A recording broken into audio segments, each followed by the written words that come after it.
قرارات كبيرة وهائلة، وربما هذا ما أشار له المسؤولون العسكريون.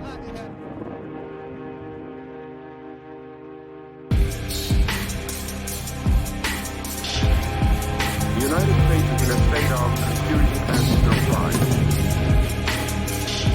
We fear this. We fear that they have something out that majority of the people don't know about. Olan tüm halkların hakları gibi haklar. Ne aşağı ne yukarı, ne fazla ne az. Pent-up feelings that may result from decades of repression and people who've had members of their family killed by that regime. A lot of killers. Get a lot of killers. Why, you think our country's so innocent? But I won't attack it because someone sicks me on. I don't let anybody use me to fight their battles. You can hear me, everything fine? Excellent. Okay. I'm good to go.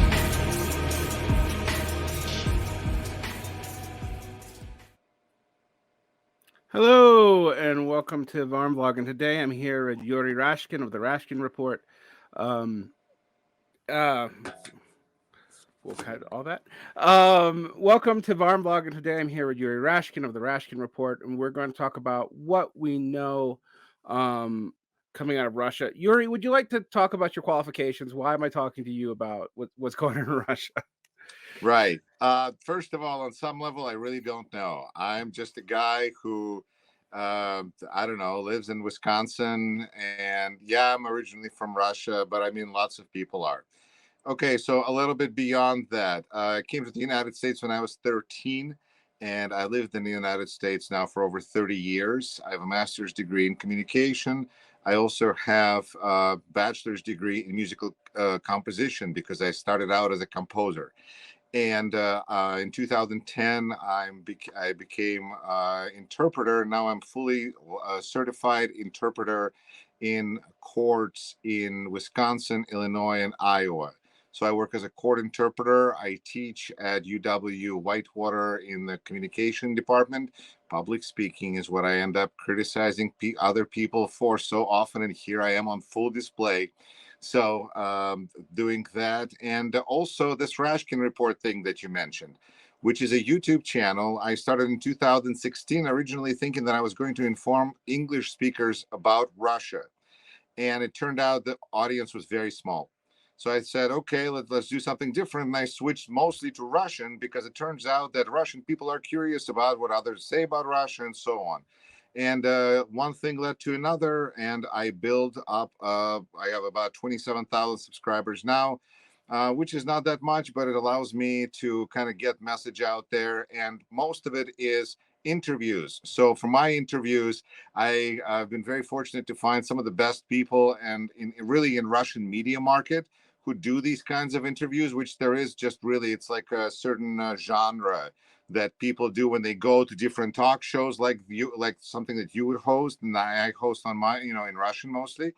And they are regulars. Some produce content for their own YouTube channels this way. Others just enjoy going out there and being visible. There's no compensation really in it. YouTube, as you know, is a kind of a little bit here and there, but I do have also a Patreon account. It's been very interesting economically speaking because Google has shut off monetization in Russia. And for me, that is 40% of my audience is Russian speakers in Russia. 25% of my audience are in Ukraine. I'm just sitting here in Wisconsin talking about stuff. So it's been very interesting because I lost 40% of my monetization and 25% of my audience is sitting in bomb shelters. And I went, you know what, screw this. And I turned off my monetization entirely because it just doesn't make any sense. And I'm saying I'm not alone in this boat. Like every free speaking YouTuber in Russia and some were quite popular, lost all of that YouTube revenue now because YouTube, I'm not saying it's bad, I'm just saying it's a fact.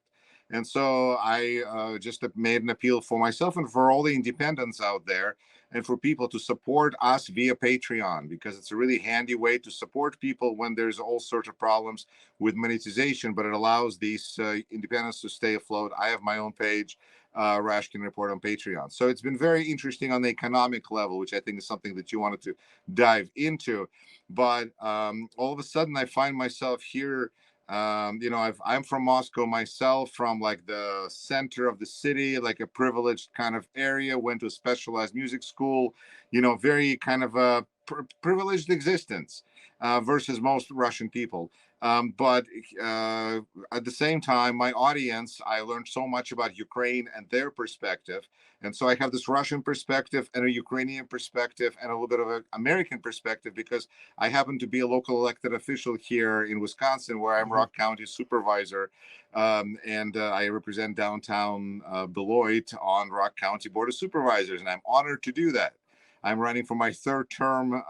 Actually, elections are in April, and I'm running unopposed for the third time. So and prior to that, I served on Janesville City Council. So I'm active locally, I'm active globally, and I'm kind of sitting on this, like doing this YouTube. Without YouTube, man, where would we be? It's amazing. Yeah, it is amazing. I lost some of my patronage as well, because it's I had some English speaking Russians who were patrons, and they could still pay me. They could until the MasterCard thing, but it didn't feel right, and they need their money. Yeah. How bad has the depreciation of the ruble affected anyone that you know back in Russia? Look, it's a terrible situation. It's just a terrible situation, because people are trying to pretend that the world continues to exist, the world they live in. Mhm. And that world has ceased to exist. Like, somebody goes to work and goes, well, I still have a paycheck. No, because you're not going to get that paycheck. That paycheck's not going to buy anything. I mean, you might get the actual paycheck, but the inflation is killing everything, and it's not like there's not going to be stuff to buy.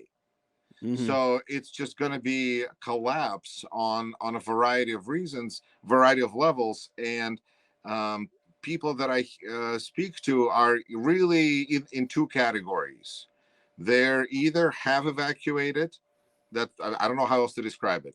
And you know what they did? The last ones that I spoke to, they used their Jewish privilege. You may not have known, you may have only heard of anti-Semitism, but there's also Jewish privilege, and that is that the state of Israel, no matter what the calamity is going to send planes to pick you up. And that is damn nice, I tell you. And so some people I know, and Israel, incidentally, is expecting either tens of thousands or possibly hundreds of thousands of new arrivals, mostly due to Ukraine, but also Russia. So this is going to be a really interesting story to follow as well down the road. And so people, that haven't left are looking around, and the sky is still blue. The world, like there's still breeze in the air, and so they're like, people are still sitting in coffee shops. They're still drinking coffee. The coffee's gotten more expensive, but coffee comes from Brazil. Coffee comes from places that are friendly to Putin. So there should be coffee. Life is okay. But it's like, what about ruble? Well, ruble is 140, 150 rubles today. $1 it's the eternal dollar to ruble, but it's $1 used to be for like a long, substantial amount of time, 70 rubles, 75 rubles to $1. Then it went to 80, 85, boom, now it's like 140. And so people are like, well, considering how bad the situation is, 140 is not the end of the world. But the reality is that there is no economy. So they're going to be looking at $1 being worth maybe 500 rubles, 1,000 rubles, 50, who knows? There is no bottom for this when there's no stuff to buy. Not like, and all the technology is foreign made, and like we locally here, among other places in America, try to have our impact. So we decided to have a boycott of vodka, because vodka is Russian. Turned out it really doesn't work, because like less than 1% of vodka in America has anything to do with actually Russia. Right. They don't make stuff. They just sell oil, they sell gas, and then the corrupt money just gets distributed through the system somehow. This is something I noticed when I lived abroad. I lived abroad for 10 years, and I bought stuff from all kinds of countries. And there's Russian grain in those countries. There's Russian gas in those countries. But I rarely ever encountered Russian finished goods. And I don't say that to demean the economy, but it seemed like after 1992, investment in productive industry didn't so much happen, and investment went into extractive industry and to, I guess, maintaining agriculture. Um, and I know, for example, because I understand the way a lot of these exchanges go. I know that Egypt's going to be hurting because of Russian grain not on the open market in the same way, and this will affect North Africa. But again, we are. I've had people tell me that Russia can go it alone, and I'm like, okay, let's say they close off their economy and they start building state industry. They somehow try to replicate an autarky. I know a lot of people think they're under autarkist conditions, that Putin's been preparing for this since 2014. I've heard that. But then I'm like, but China's not respecting all the sanctions, but they are respecting some of them. And so where does that leave Russia? China can't risk losing trade with the West. That's mutually assured economic destruction for both the West and China. And Russia's end of the bargain is geopolitical, but their economy, even when it was good, was the size of Texas. 11th or 12th biggest economy in the world, but it's so much smaller than the big ones that it's hard to even fathom. And what do you think the calculus was on this? Do they think that eventually Europe will just stop wanting to pay heavy prices for its gas and it can go back to normal? I just don't see that happening. Whose calculus? Putin must have had a calculus on the sanction regime, right? Like, a lot of good questions. A lot of good questions. You see, first, I mean, the funny thing, would be to say that yes, the calculus is just mismanagement of his medications. That would be like a short end of it, just like, because when we think about it, this war that he decided to start made absolutely no sense. It was like everybody agreed that he was not going to, like sensible people agreed that he wasn't going to do this because it doesn't make any sense. But what we're observing here, and he has thought that he thought that he calculated the sanctions that he was going to get because he got certain, stuff after Crimea and Donbass. He figured, okay, so a little bit more of that, we'll get through it, whatever, because the thing is, this is what happens. And this is the problem, that we can talk about money and resources, but it comes down to democracy and totalitarian regime. Because democracy fundamentally is about people changing government from time to time. And totalitarian regime is fundamentally opposed to it. And so that creates just an existential problem, apparently. So that's one. The other thing is, Putin has been in power unopposed for over 20 years. And that just really messes with a person's head. You didn't make a career in that circle by being disagreeable. You had to be an agreeable kind of person, so you had to agree with the boss. And we're watching this play out now, because the boss is being sneaky son of a. He's trying to spread the responsibility for all these actions that he's the only one making among all of his people. And you can see how terrified they are, because they want to agree. They don't even know what they're supposed to say, but they just want to agree. Can we just agree with you? And then, you want us to say what we think? So it's a totalitarian regime, which means he thought that he had his generals present him with plans, and these plans were supposed to work. Here's the problem with the plans that he was presented with, his calculus, as you say. People that present those things learned that if they presented him with information that was going to be that he were to find disagreeable, that would not be good for them. However, if he presented them with information that he liked, analysis that he liked, calculus, then they would have good consequences. And so they started presenting him with what he wanted. And this is where we fall into, for instance, one of my interviews with this gentleman who seems to be pretty well connected. He claims that Putin had a desire to have a plan of how to easily and quickly defeat the United States. And so he was presented with a plan of how to easily defeat the United States. How do you, would you like to guess what would be an easy way to defeat the United States, or would you like me to just tell you? It's up to you. I mean, other than nuclear war, I got nothing. Right, So, but what do you do with the nukes? Where do you shoot the nukes? If you want it easy, like in this kind of a crazy, easy, I'll tell you. So just two things apparently. San Andreas Fault, which will just sink the northern, just the coastal California, if it goes, according to plan, and we know how good Putin's plans are.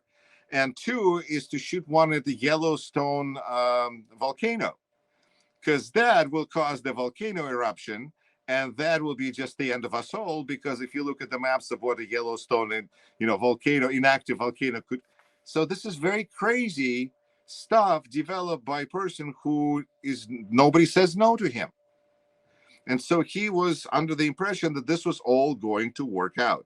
Here's the thing about like all this stuff that Russia, so that's about his calculus. I think he just fundamentally demanded that wrong information be fed to him. On this, he made wrong decisions, and we're more concerned of how much information continues to actually get to him, because it seems like the information might not be getting to him, and therefore he continues to make wrong decisions. Intelligence, it's not just this, it's also like information coming in.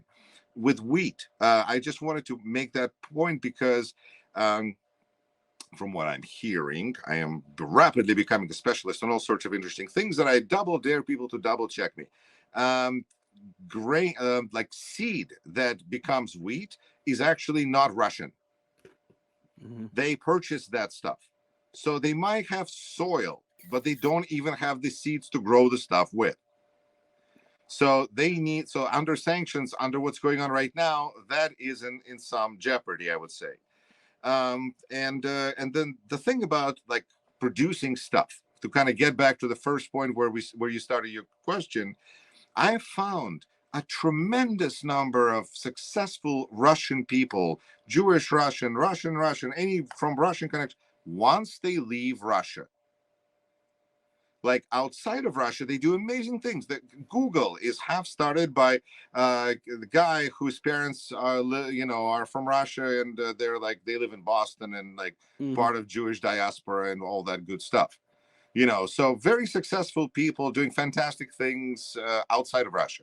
In Russia, the system is set up in such a way that totalitarian regime, free market or not, corruption kills it all. And the problem with Russia, and what some of the main economists are calling it, it's vrut и воруют. They lie and they steal. And if you lie and you steal, then you have a big invasion of tanks that are sitting in the mud right now in Ukraine being shot at. And they ran out of fuel, and the fuel trucks are getting shut up. And this is just becoming, I think, a big, huge nightmare for Russia, which is, as of now, seems to be the one more actively pushing for peace than Ukraine. The situation in Ukraine, as the political situation in Ukraine, is somewhat interesting to me, because on one hand you have the Russian regime talking about the quote Nazi government. On the other hand, there is some truth to the Euromaidan having right-wing elements really push for it. When Yanukovych, from what I have read, tried to actually just sweeten the deal with Putin by throwing something to the EU. The EU was receptive. Then he tried to cut it off, but the population realized that the economic deal would, even if you have to do some liberalization and some austerity to get into the EU, once you get in, there's all these transfers of things like agricultural technology and development aid that Russia just couldn't offer them in the so-called Eurasian Union. That wasn't even possible. But I remember someone saying, well, why would they ever do that? The EU is just going to force neoliberalism on them. And I was like, what else is Russia going to do, though? It's not like Russia has a big state sector that they could come in and swoop up and help them out. Yes, the Ukraine's economy is worse than Belarus's, but Belarus's the Belarusian economy is also not even Estonia's.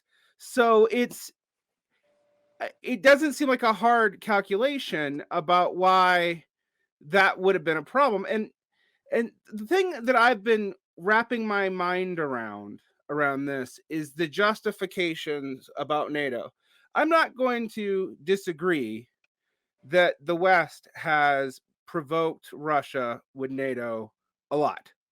But the Donbass and Luhansk regions would have automatically tripped Article 5 before the current situation. Like, just those things existing as they are, as semi-active contested areas, would have automatically tripped Article 5. NATO wasn't going to go in under that. Right. So that, to me, cannot be the explanation for why this happened right now. I mean, maybe NATO paranoia is what prompted the whole process to begin with in 2014. Sure, I totally buy that. But at this precise moment, I just don't see how that's explanatory. Yeah, and it's interesting because Putin's approach to politics and influence has been first to presume correctly that you can pretty much buy anybody. You can buy any politician. Every human is vulnerable. It's just the fact of life.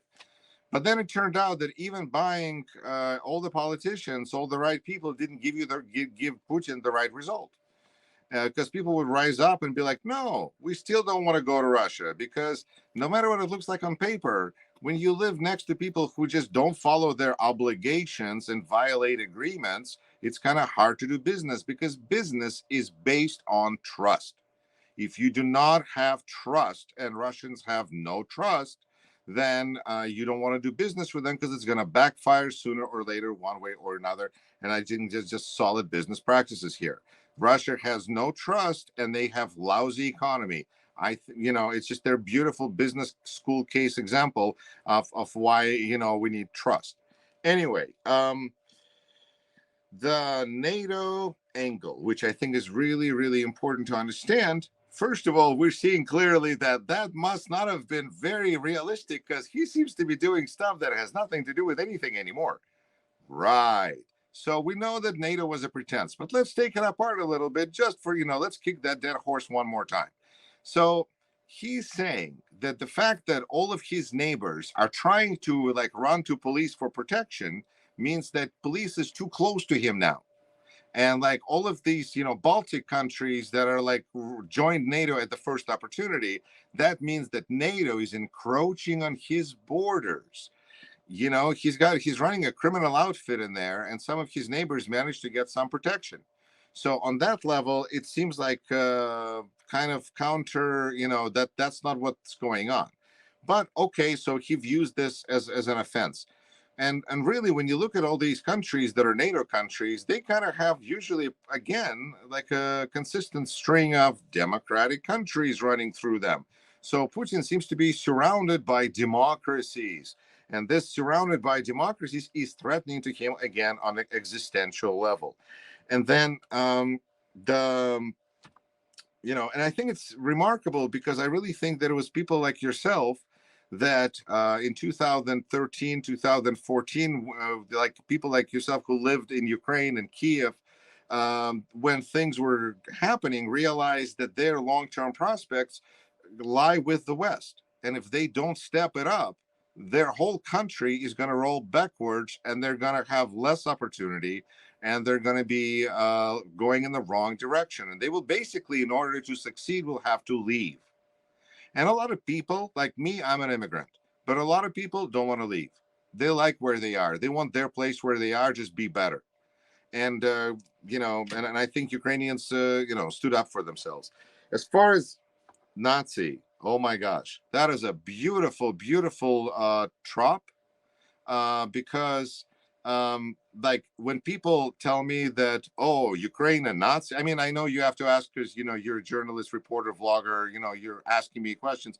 Fantastic. But to me, when people talk about Nazi Ukraine, it just reveals to me where they get their information, because it's Kremlin, because it is a Kremlin idea to spread that as justification for this insanity, unjustifiable war on a sovereign country. He had to come up with this Nazi thing, and in general, historical, some kind of a historical foundations. Like he said that Ukraine was created by Lenin. So it was like, so why are you attacking us now? Go beat up Lenin. He's right there in mausoleum. Quit, leave people out of it if you got a problem with Lenin. It's just striking to me. But Ukraine has a Jewish president, and so to me, that has to answer all the questions right there for any reasonably sane person. Now the thing is that Russian propaganda allows for some possibility of a Jewish Nazi, because crazy. So for them, they feel like they can sell this punchline successfully and we can actually accept it. But to us, it just doesn't make any sense. A Jewish person cannot be survivor of Holocaust. It can't be a Nazi. It doesn't work. Anyway, also, no party that has social in its name gained, I think, over 1% at the last elections in Ukraine. So there's no electoral support for them. There's no political support for them. All their history points, they're present is points otherwise. So it's an important thing to just point out that when we see that kind of a line, that's where it comes from, and it's nice, when you can trace things so obviously. So,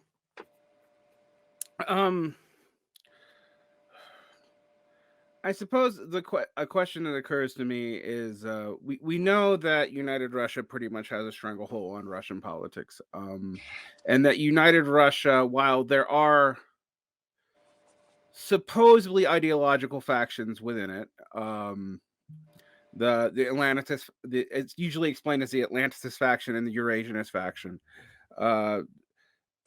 It really does increasingly seem to me that, like, post Medvedev, that it really pretty much is Putin holding that party together.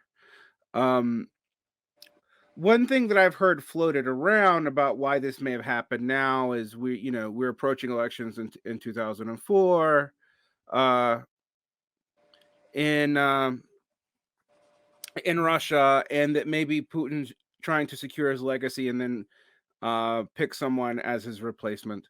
But that's totally speculative. No one really knows.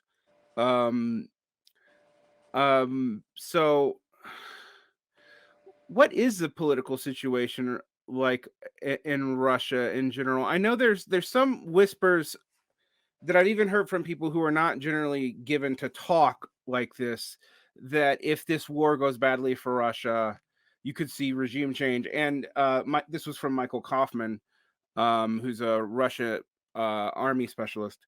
But he also said that doesn't mean that anything that would come after Putin would be any better. I'm going to ask you that question, give you time to think of it. I'm going to make a quick correction. I said Article 14. I meant Article 5 before anyone gets crazy in the comments. And I have not lived in Ukraine, but I worked with Ukrainians in South Korea. So, what do you make of the internal politics of Russia right now? Because that's one thing that nobody has been able to get, a hold on. So I'm just asking everyone, like, what's going on there? What are the factions? Are there factions? Do we have any idea? Does any Russian have any idea? Like, Sure. No, that's a great question, because like I actually care about this topic enough to have some idea, and I cannot believe that somebody asked me this question, so I am excited to tell you.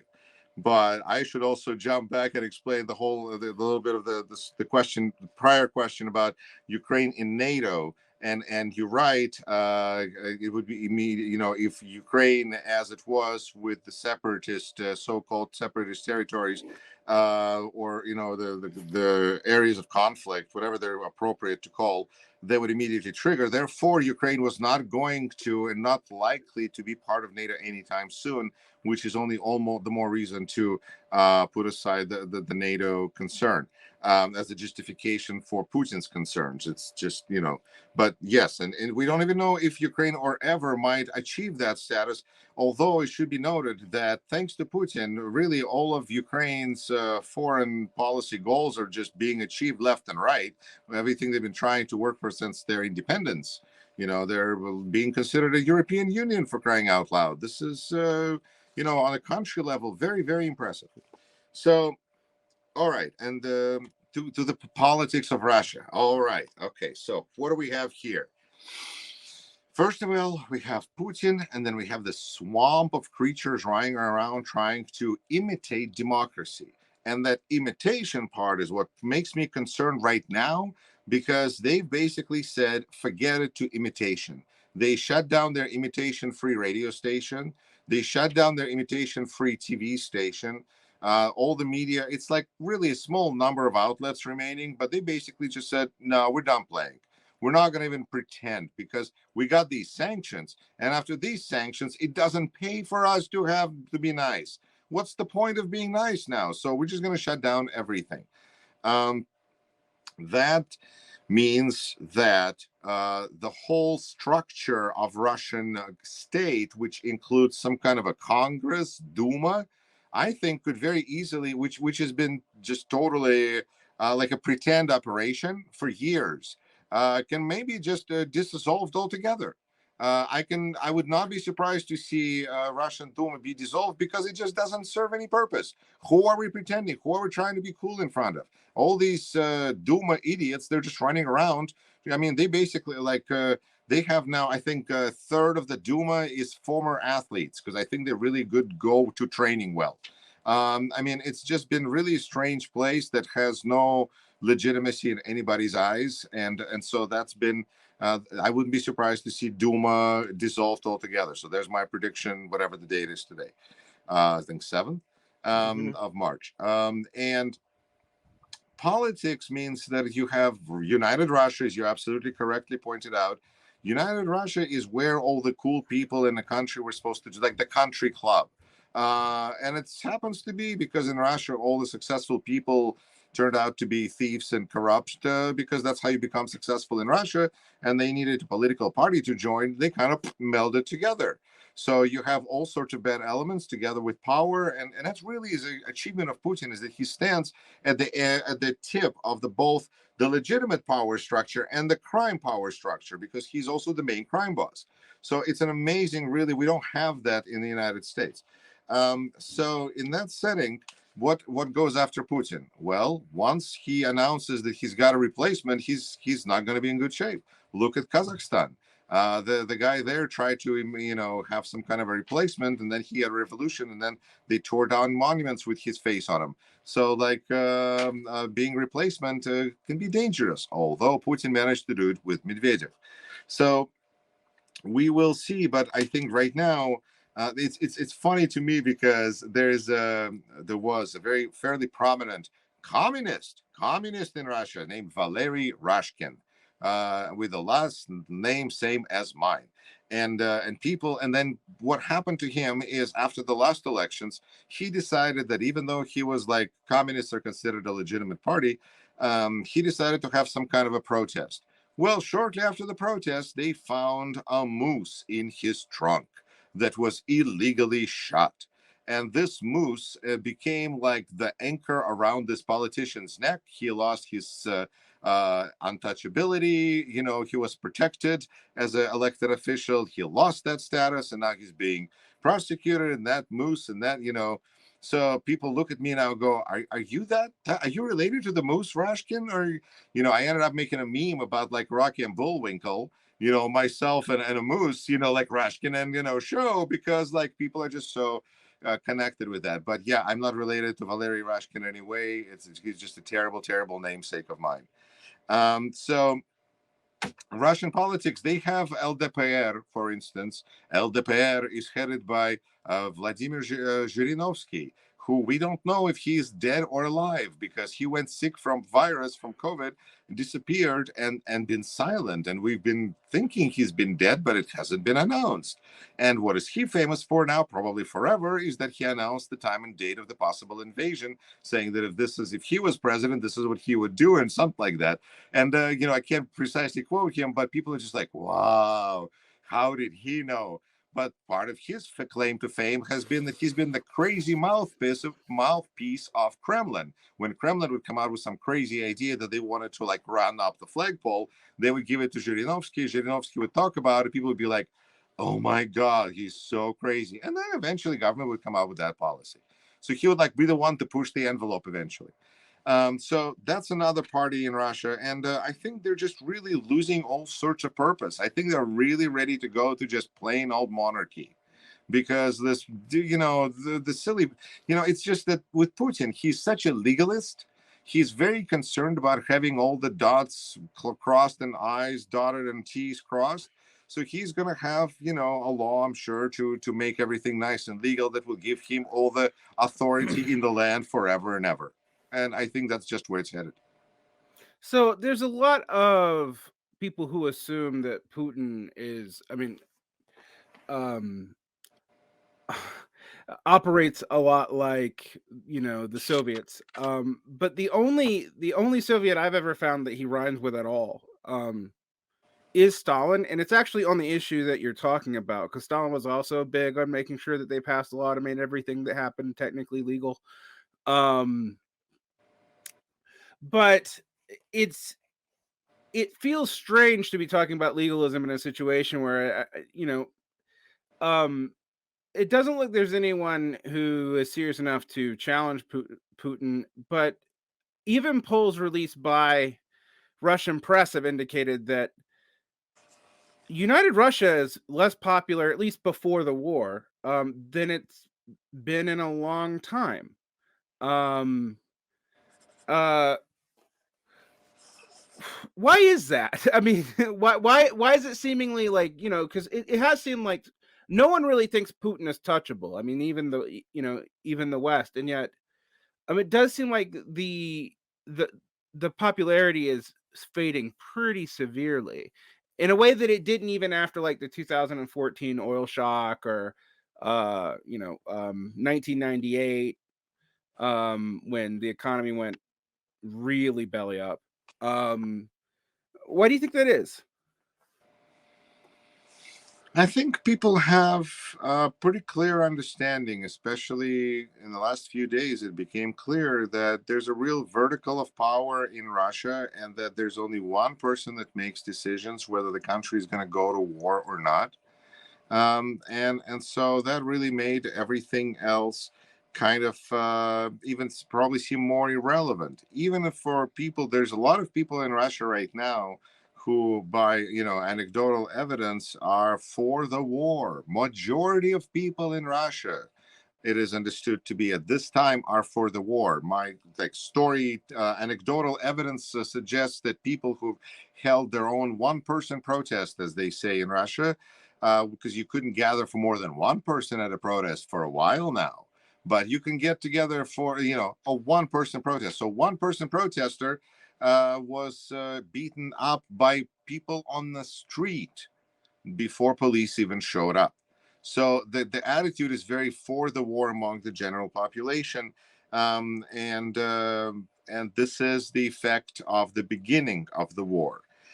Now, again, kind of, I feel like I say things and then I hear your question. I go, I needed to go back. No answer about politics or future of Russia would be complete without discussing Alexei Navalny, because he is sitting in jail right now in a most just grotesque situation, because his jail is located next to KGB college. So it's like sitting, I don't know, it's like putting King Kong on stage. It's like, this is where graduates can go and see how we work. I mean, it's just crazy. So that's like part of it. And Navalny was successful, amazingly successful in creating a movement, although on some level it helped the state identify people that they're going to prosecute and persecute now. So that's the one big problem with Russia over the last 5, 10, 15 years. People were consistently afraid that if they got involved, they would get eventually punished. And now the punishment is coming, proving them correct. So that is not a good precedent for like democracy moving forward, because, right now, if you're in Russia and you gave $1 to Navalny, you're like, oh, Jesus. what's going to happen, how is this going to come back to me, what database am I in, I didn't mean anything, and so on and so on. By the way, attorneys really don't help.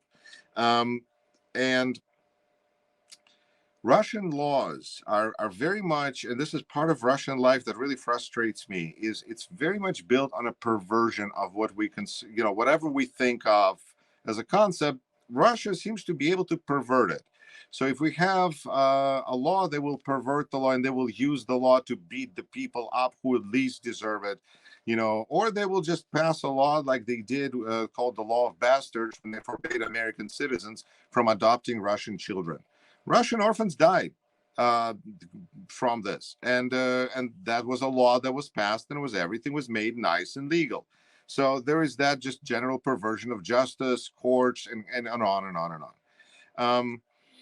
To what extent Putin is like any Soviet leader, I think he may have wanted to be like Yuri Andropov, who was the first leader of KGB who became leader of Soviet Union.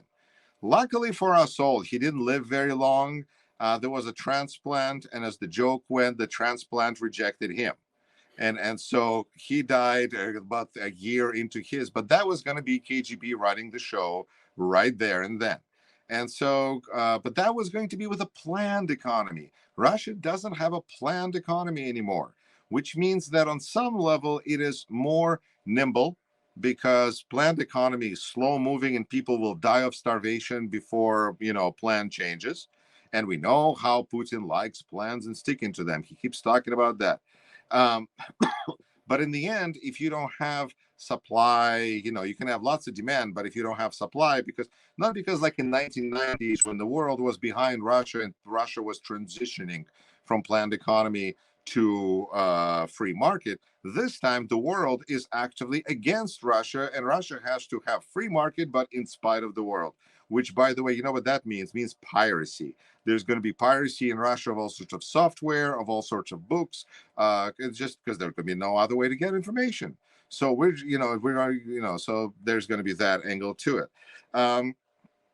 And what else do I need to say? It's important. This, I think, to summarize all of this, I can think that very important period in Russian history to this period to compare is what happened in Russia at the end of as a result of World War I, where Russia came out of that without as a different country ultimately. And that is what was predicted so strongly by people, that Russia was going to lose its statehood and potentially break up into the smaller states that it needs to break into desperately in order for all of us to breathe a sigh of relief and for it itself to start dealing with its own problems instead of just getting rich and richer and trying to buy democracy elsewhere. But what happened during World War I? The war was lost. Thank you, Vladimir Putin. He is doing the best he can. There was a pandemic, and COVID has done a number on Russia. And you have general economic poverty. Well, hello, sanctions. So you're going to have those three, which are going to breed to both from the bottom. There's going to be a lot of discontent of just hungry people, basically. And even though Russian people know a lot about how to tighten up their belt, nobody knows better about how to live in a crisis than Russian people. But even they are going to be really tested. And at the same time, the state is busy looking for traitors and enemies of the people. And they're removing all pretenses. So we are really at a very interesting time here where on my channel, people are reaching out to me from Moscow to find an expert to interview on how to organize street battles and do Molotov cocktails, because they feel the information on YouTube is not quite, maybe outdated or something. And so this is the kind of talk that is going on in Moscow right now as they're about to possibly submerge into being second North Korea. But like with the Russian version, which means very ineffective North Korea. It's going to be very testing time for Russian people. And it's interesting how little that has impacted the world economy so far, because obviously the oil is the big question, but, I'll just let you get to that. But I'm just saying that all the sanctions that have costs and are just going to destroy, like a nuclear economic bomb, Russia, seems to be not very much affecting us here in the West so far. Save for oil.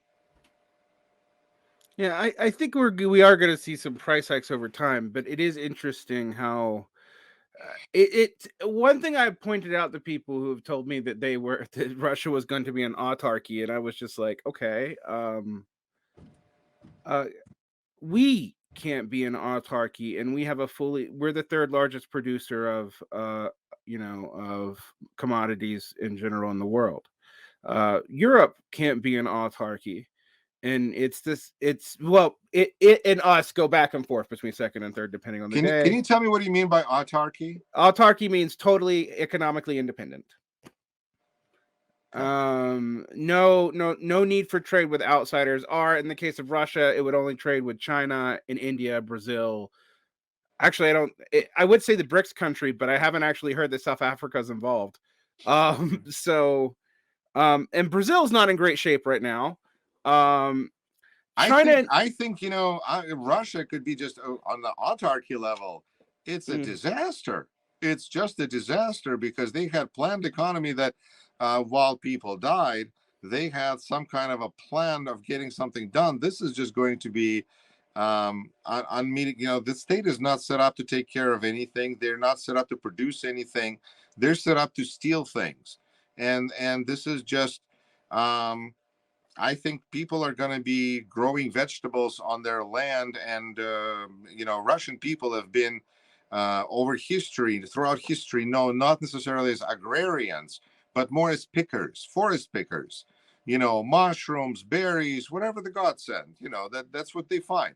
And this is going to be getting to that kind of autarky existence, which is, again, closer to North Korea. This is amazing to me because the Russian people are beating all sorts of records for patience and being submissive, just remarkable. But there's just no, they have running an honest business. I mean, this just seems so foreign to me as far as on Russia level. Go ahead, please.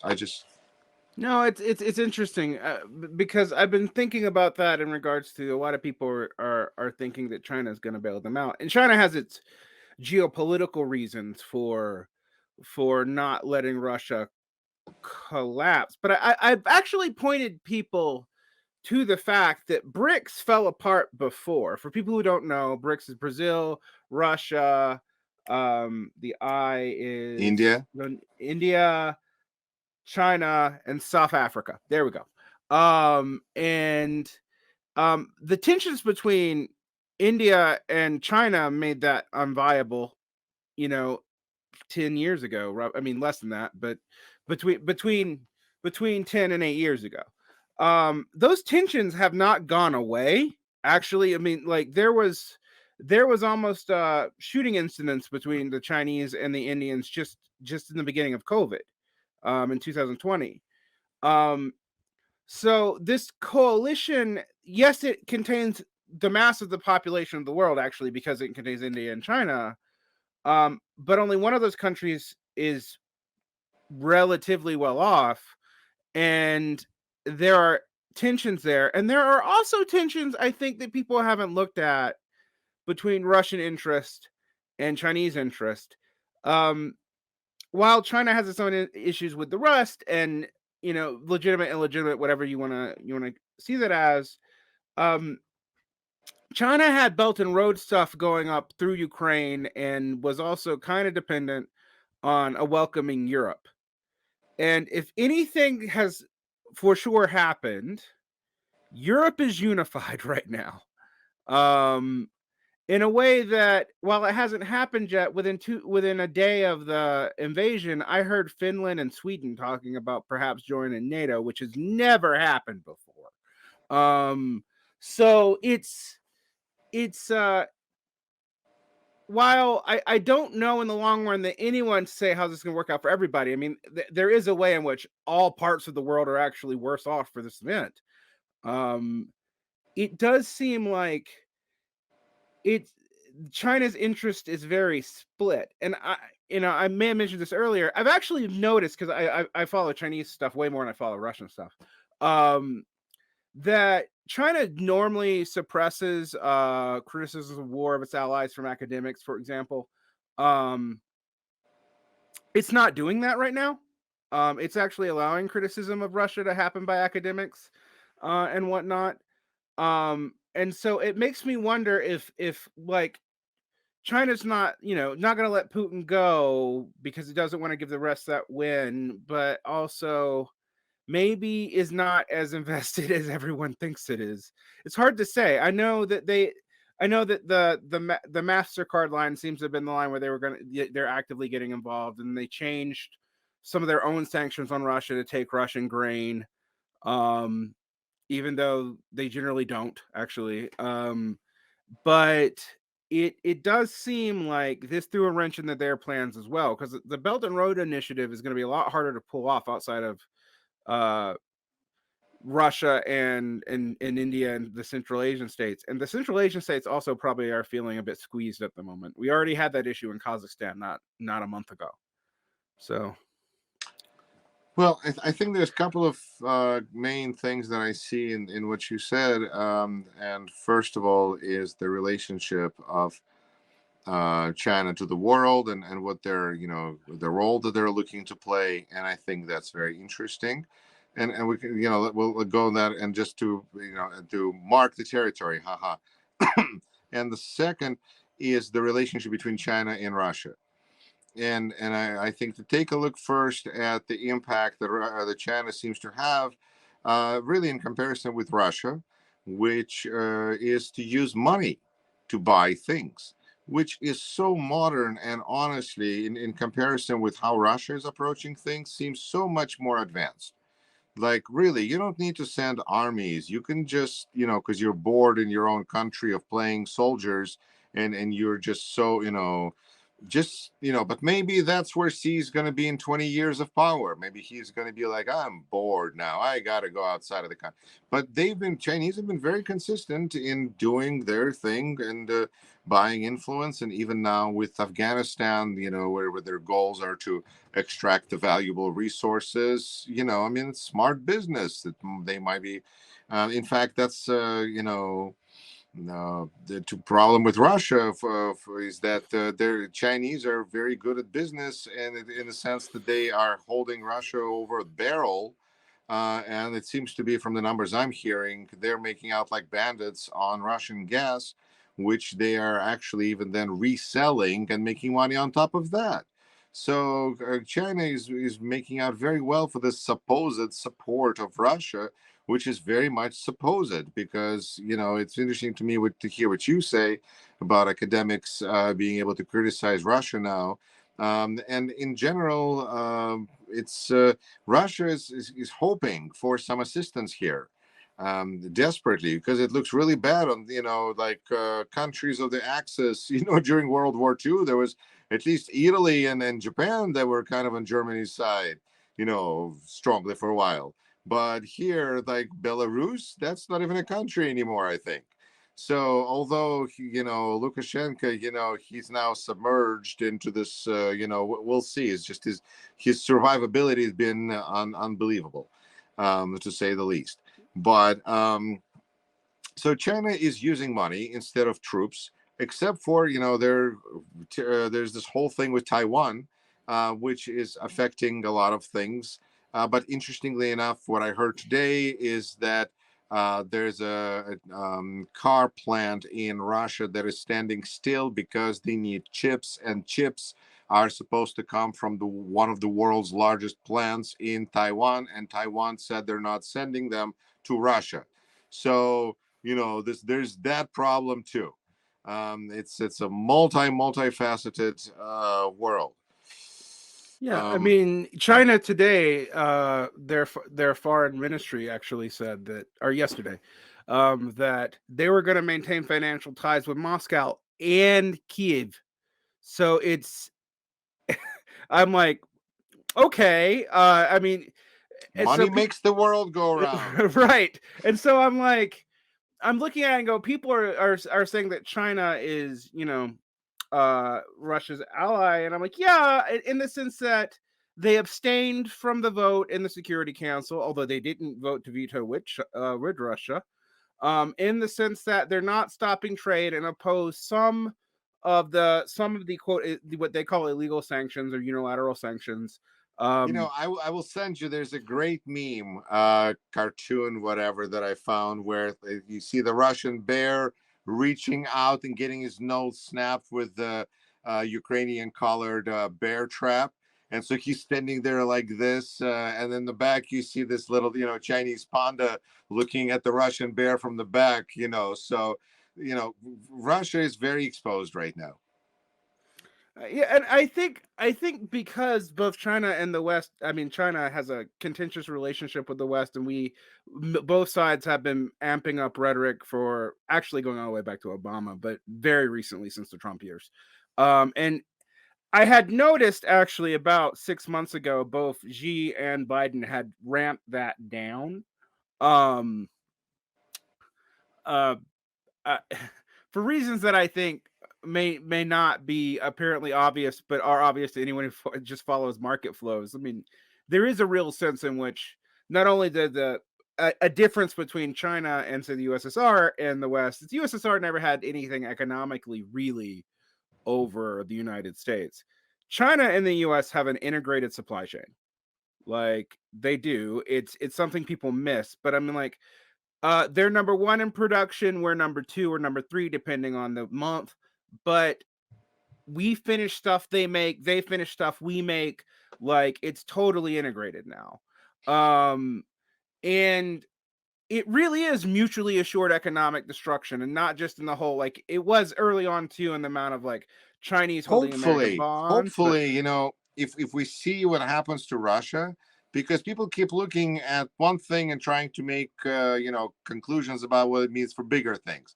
Mm-hmm. So hopefully, when we see this economic destruction that is looking like Russia's future, that will remind China and America that we don't want that mutually assured economic destruction.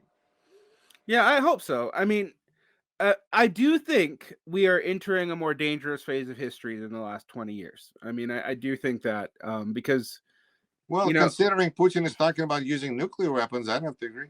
Yeah, I mean, I know I don't look it, but I'm 41, and I do remember the Cold War, and I do remember being afraid of nukes as a kid in the 80s, and I have heard people, on both sides of, in America, who side with both sides of this conflict. Not many people side with Russia, but some do, who have treated nuclear war as if it was not a big deal, and I'm like, I know that some of the stuff I dealt with in the 80s was propaganda. I get that, but it's a big deal. Like you're talking 500 million dead in a couple hours. Like, and in the case of Russia, you're basically talking about it not existing anymore. At least not the major cities. I mean, it's a huge country, so it wouldn't all be affected. But another thing I don't think people realize about Russia is like the most of the cities in Russia are in a pretty small, narrow strip, actually, and until you get into like Siberia or Vladivostok or something way out east. But it's worrying. I do worry a little bit though about like anti-Russian cultural sentiment, because I have seen some things, banning vodka are getting rid of Tolstoy, and I'm like, you're not even talking about the same state. Like the Russia that Tolstoy is from is not really the Russia that we're dealing with now. I get it. I understand it. We see this all the time. I remember freedom fries just like everyone else, but I do think that's misguided.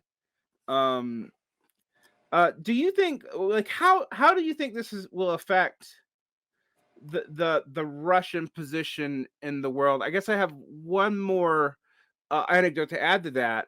I've talked to a lot of Palestinians who are not particularly pro-Western, and I lived in Egypt for a while, so I have connections in the Middle East.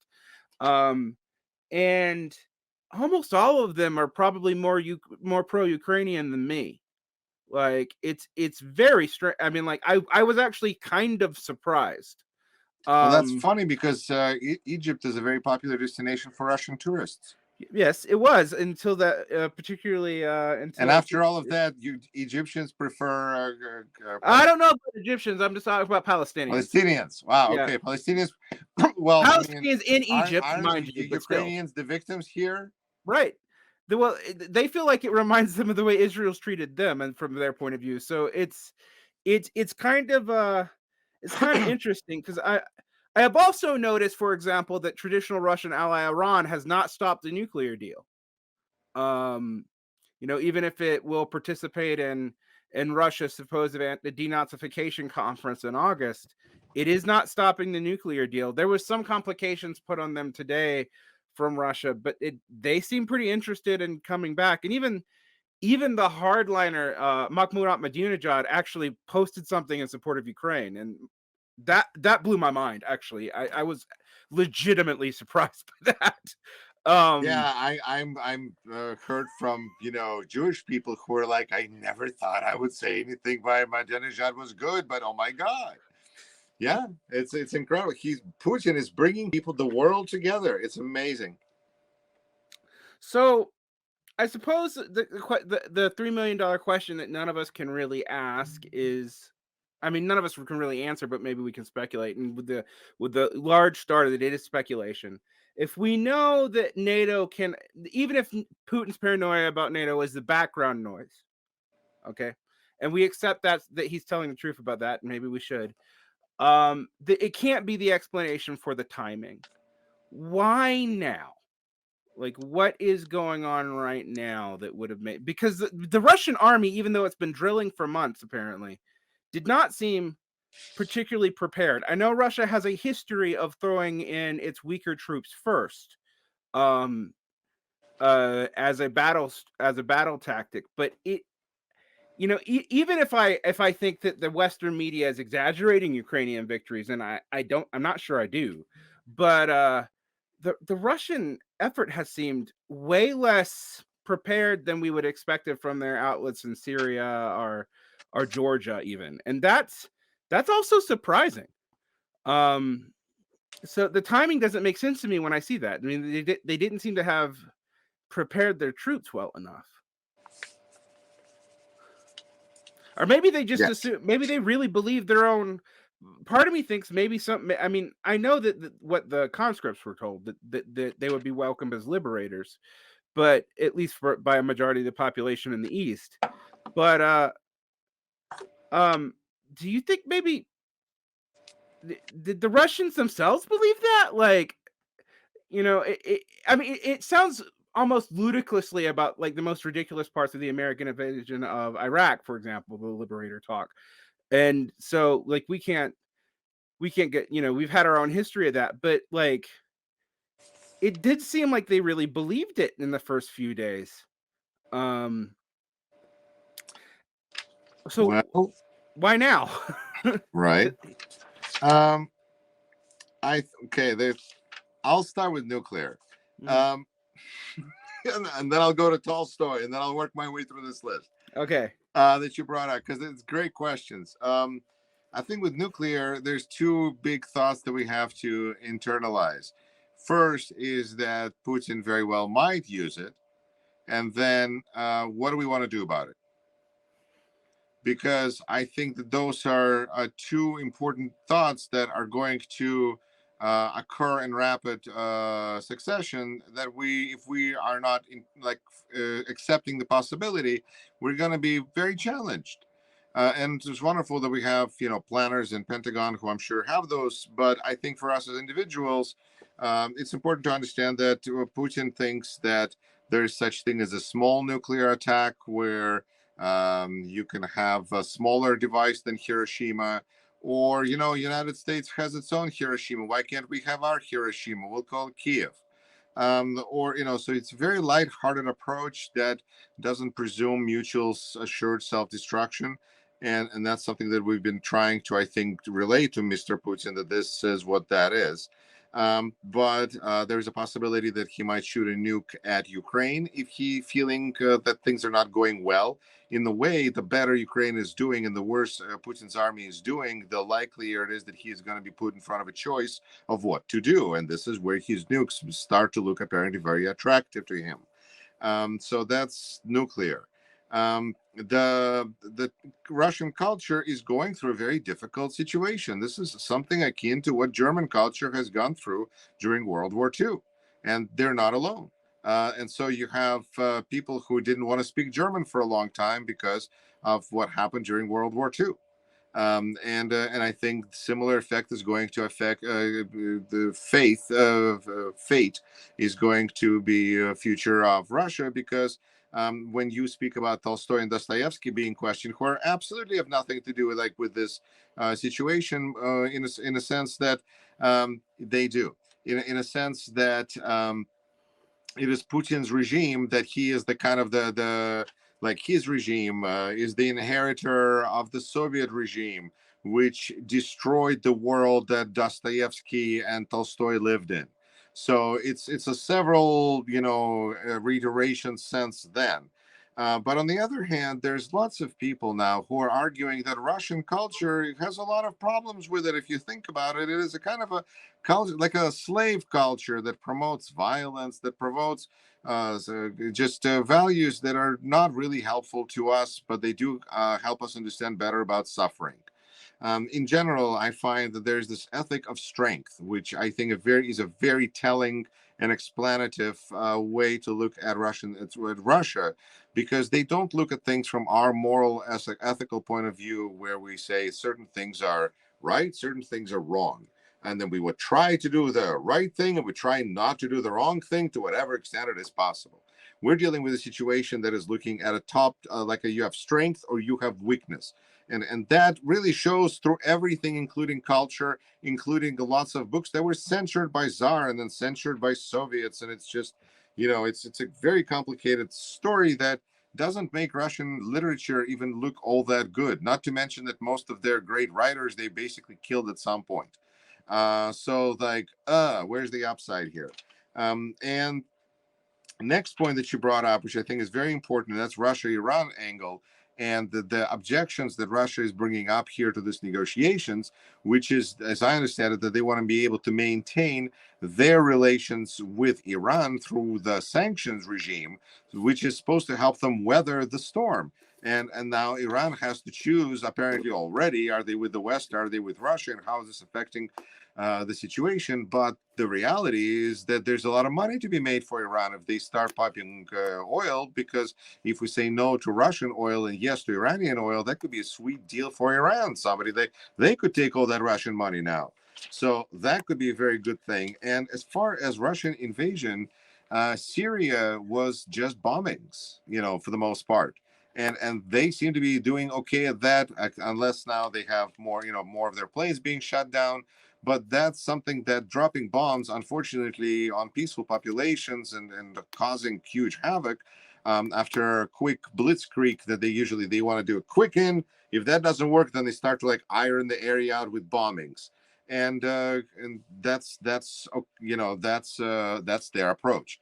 The thing with Russian logistics is they're great within their own territory because they have railroad that can deliver tanks very expediently to place. It's great. But for defense, but for offense, they got off of their railroad, went into foreign territory that they don't know as well, that are not motivated. They're not motivated to fight, like you said, conscripts, which means they have any motivation. They're disabling their own machines and running away.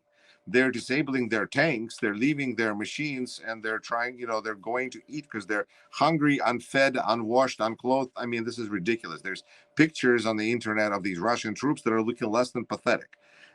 So logistics has been a huge, huge problem for Russia, and they've never encountered this level of resistance. And they've never, you would think timing was so bad for Putin, because people were speculating that once Northern Stream 2 pipeline is finished, then Putin will have Europe by the throat, and then Ukraine could be in real trouble.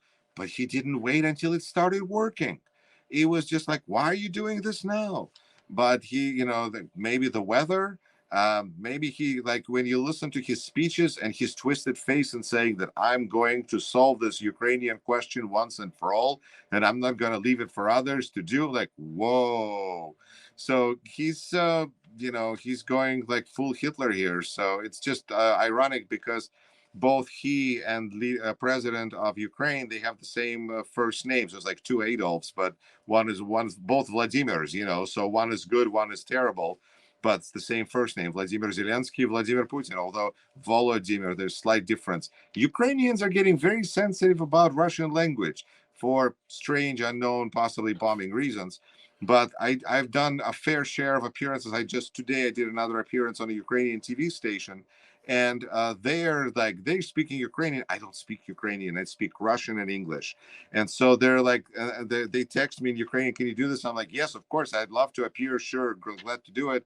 Give a little bit of American perspective for them. And they're doing it all in Ukrainian. And I'm like, okay. And so I go on the air and they speak to me in Ukrainian. I said, I can only speak Russian and English, but I'll try. And they're speaking Ukrainian, but slower for me. I'm like, and I know that every Ukrainian speaks Russian. So when I speak Russian, they can all understand me, but they're just like refusing to speak Russian right now. Do you see how bad this is for the culture? Mm-hmm. Yeah, I can see that could be an issue. So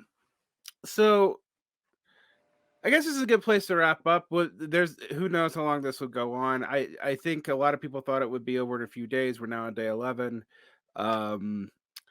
And I do think every day this goes on, it does get a little bit more likely that we'll see bombings. I mean, the Russian Air Force has been, even though some of their planes have been shut down, it has been kind of restrained.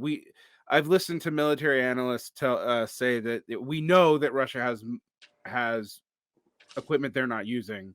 However,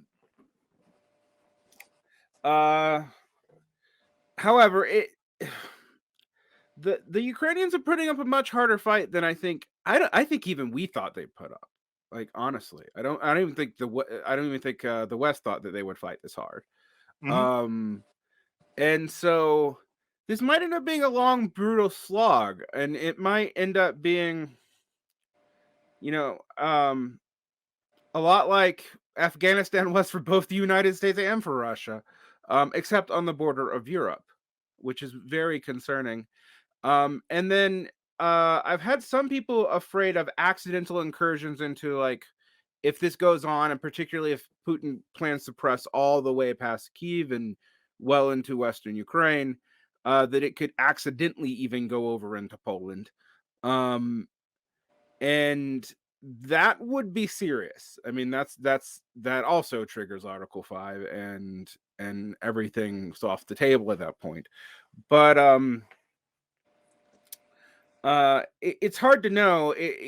Supposedly, I'm seeing that Putin's saying he's going to allow for a temporary ceasefire to allow people out of the cities. 4 more cities or 5 more cities allow civilians out for refugee status. I wonder about that in some degrees, because that did not go well yesterday with one of the cities whose name I cannot pronounce. Unfortunately, I speak neither Russian nor Ukrainian.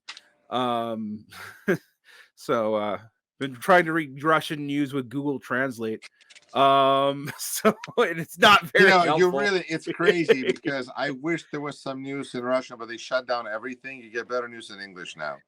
Yeah. You get like official press releases now, like, and the weather. Yeah, I saw that, like, it's only really state media that's still up, like, at all. Which does not boost you that they have confidence in things anymore. Right. Things are going great. Don't look out the window. So I guess I'll just run through this couple of things in conclusion. The Russian refugee corridor, Ukrainians don't trust Russians because in 2015 there were horrible slaughters when humanitarian corridors were open. So nobody trusts Russians to do this. In addition, the condition that Russian army is in, they need the break. So right now, break works more for them than it does for Ukrainians. At the same time, clear skies, and it is a big issue, and hopefully it sounds like it's getting resolved very, very fast, where Ukrainian cities are being shelled by rockets and by artillery, and in order to get to that artillery, they have to go, through things that they can get bombed over. So, as the Ukrainian military expert was explaining to me, this is getting very complicated. So I'm going to stop. But it's I've never been like into that. Like I've never been to playing soldiers like that. But it's like becomes all like intertwined, military and economy and democracy and politics. Like, oh my gosh. So clear skies is a good thing, is an important thing. And also we're turning over planes right now to Ukrainians, which is really amazing, because US gave green light to NATO to give their old Soviet planes to Ukraine, because Ukraine knows how to use them. And then we're going to give to our NATO allies in Eastern Europe our, I think, F-16s, because we're upgrading our planes. So everybody's getting upgrade, and Russian mothers are getting new dead bodies.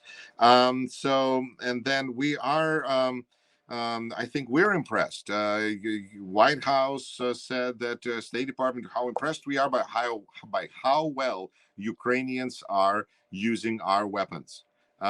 They are they had no, I think, expectation that we're going to be as generous as we have been. And we have, I think, United States have a bad taste in our mouth after Afghanistan, because I think that was such a painful experience for us when we gave these people all this weaponry and equipment, and then Taliban got it. That's just depressing as hell for me as an American citizen, the taxpayer. That's horrible. But every country is different, and we have to remember how we got to those places. Because how did we get into Afghanistan? We knocked over their terrorist government, and we've been trying to grow a civilized society in there. That was not something that was like authentically theirs to a certain extent, in the sense that we had to knock over their government first of all. Ukrainians have taken care of all of that. They are their own country. They are just defending themselves. So there's a much different level of motivation, and every country is unique and every situation is unique. But I think in this case, we're coming to somebody's help who is just fighting a fight, instead of trying to like breathe life into a situation. So I think that's important. And really the other, probably last thing, maybe the last thing, unless you have more questions, is that Ukrainian people that I spoke to are very, very grateful to America and to the West for their support, and to Europe. And they feel like finally, like they're the front line, and the logistics is the rest of the world. And I was just driven to tears, honestly, because Canada announced that they were going to take in all the Ukrainians that want to go there, because if you're a refugee, it is just terrifying of where you're going to end up, what your life is going to be, and you're debating whether to stay at a place and get bombed to pieces, or to go into uncertainty and risk everything. And when you have a country that says, no matter how many of you, we're going to take you in for 2 years and then we're going to figure it out. It's, like as a Jewish person, I know that in case of emergency, Israel is going to be there for Jewish people. That is really just amazing, because for most of human history, there was no state that was for Jewish people. And so but I'm an American citizen, and I'm a proud American citizen, all of those things. I live in a great country. But I think that it's just been incredible how the world has stepped up. And the other thing is how Putin has brought us together. Oh my gosh, that Republic. I like the other thing that I do sometimes for fun. I'm a crazy person. Is I go on these Russian language TV stations in America.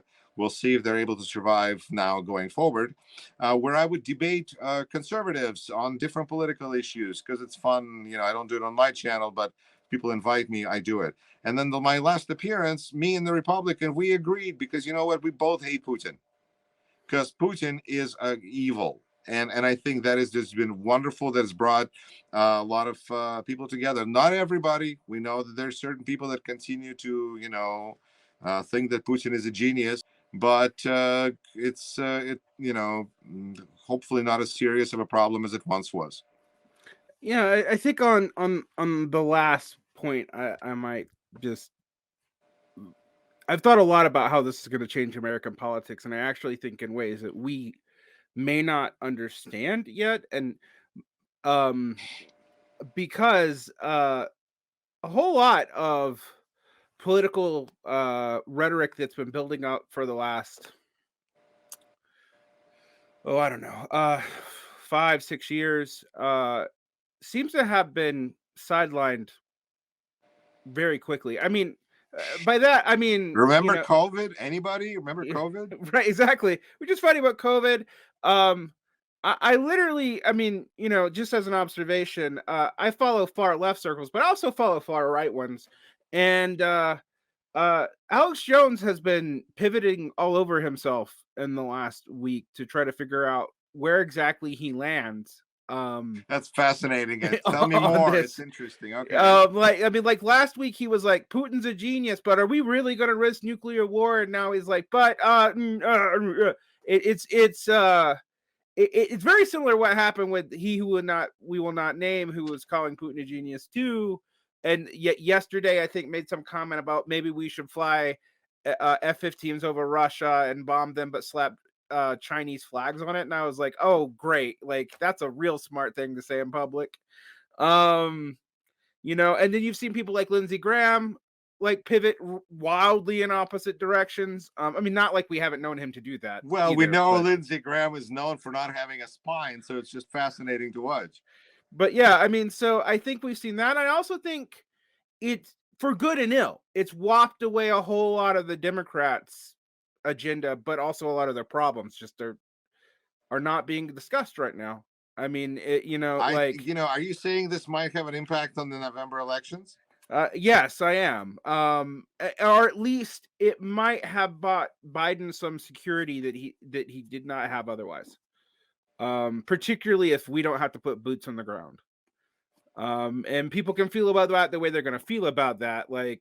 But I think it's pretty clear that a whole bunch of calculuses for all sides in about 24 hours got recalculated. And what I've been telling people a little bit is, no matter where your politics are in the spectrum, right now things are changing so fast that you can't really predict what's going to happen next. And COVID should have taught us that, but this definitely should remind us of that. And so when we think we know what's going to happen in November, because I did also, I'm like, well, they're going to lose. Now I'm like, I have no idea. And also, like, the Republicans seem to be kind of more at war with themselves than I've seen in a while. Particularly over this. Right, because are they for Putin or against Putin? It's been like a simple choice, but it's been very painful. Right, and they've been weirdly anti-China but pro-Putin for a while, and that's not made a whole lot of sense to me either. But in a very real sense, like with the average person's political perspective, I'm like, a whole lot of this stuff that you guys have been talking about, like Putin being the savior of Christian Europe, that occasionally would come out of like Tucker Carlson's mouth. And that's really an important point, because Putin is a cult figure to American Nazis. And so that is a really big issue, because if we can start dealing with that little evil, that'd be nice too. Yeah. I wasn't good. I have known for a long time how much of the far right is into the ideas of Alexander Dugin. I actually was on a TV show with him once. It's great. Really? Yeah. I was like, oh my God, it's Alexander Dugin. It was like a panel discussion. I was like, oh my God. Dugin's interesting to me in that he has like 3 faces, one in Russian, and I don't speak Russian, so I don't really know what that face is. When I've seen stuff translated from Russian, though, that he says, I'm like, oh, that's way more inflammatory than what I get from him in English normally. And then he has his like debater panelist face, and then he has his go on Alex Jones face, which is wild, because I'm like, the man isn't stupid. That's one thing you can't say about him. And it's weird how who was an effectively a kind of obscure figure from Moscow University, who even lost his post, became so weirdly important to elements of the US and the European right. And it's also messed up European right-wing politics pretty thoroughly.